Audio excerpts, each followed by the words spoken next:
basically forced me to have sex.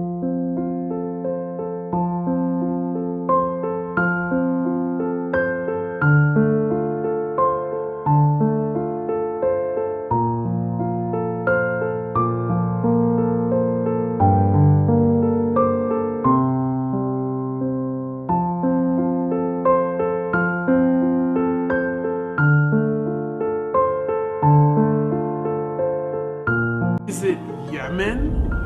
Afghanistan? A dark alley late at night?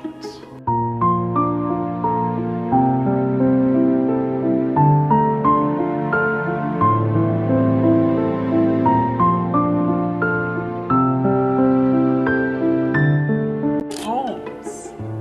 1 out of 10 women in the United States will experience something that should never happen.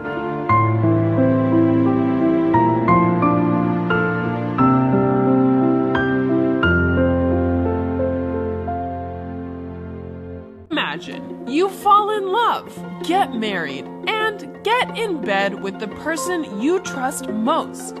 Everything seems great, but one night you're not in the mood, and he doesn't care. And then this happens.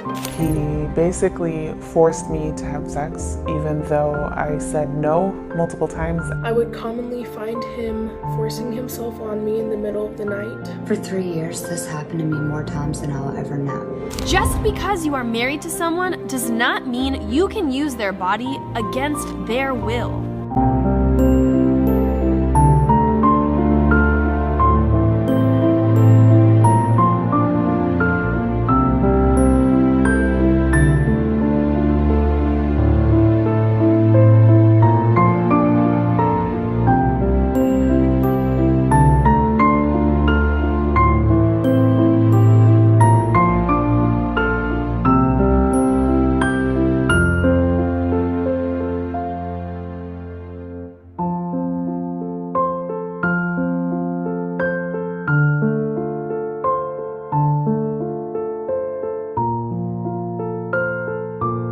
For example, this woman. I was forced to have sex on specific days of my hormonal cycle and only after doing specific rituals, whether I liked it or not, or else he could just divorce me and take everything. So for almost a decade, I felt that I was being raped by my own husband.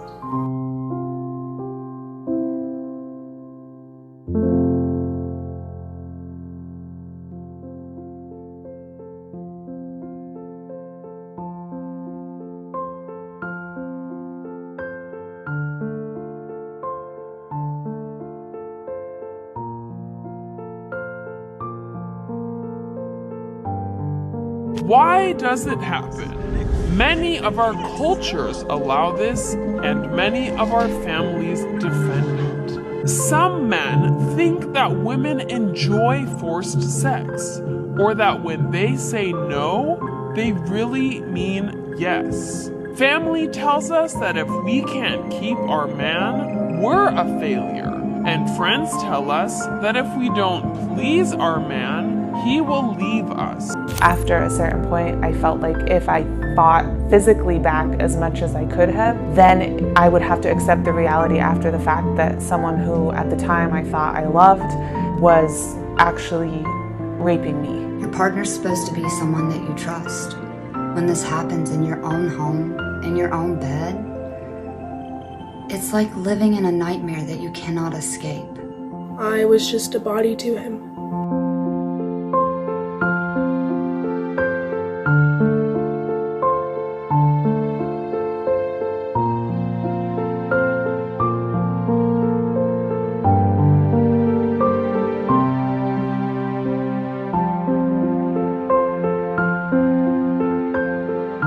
In almost 50 countries, if a husband rapes his wife, it is not considered a crime. It's legal in countries like China, Egypt, India, Iran, Morocco, Indonesia, Bangladesh. That means 1 out of 2 people live in countries where marital rape is allowed.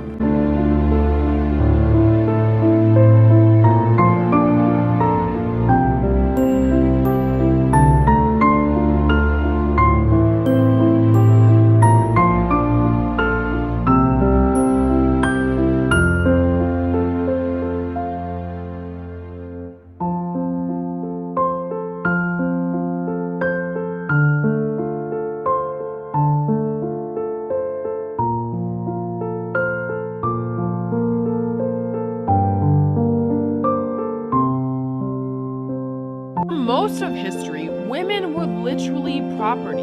And even though the laws are changing, a lot of the cultural attitudes have not. So, what can we do about this? We need to pressure our governments to make the laws and to enforce the laws. We need to teach our kids that they can say no and that they need to ask for consent. And if someone tells you this happened to them, we need to support them instead of shaming them.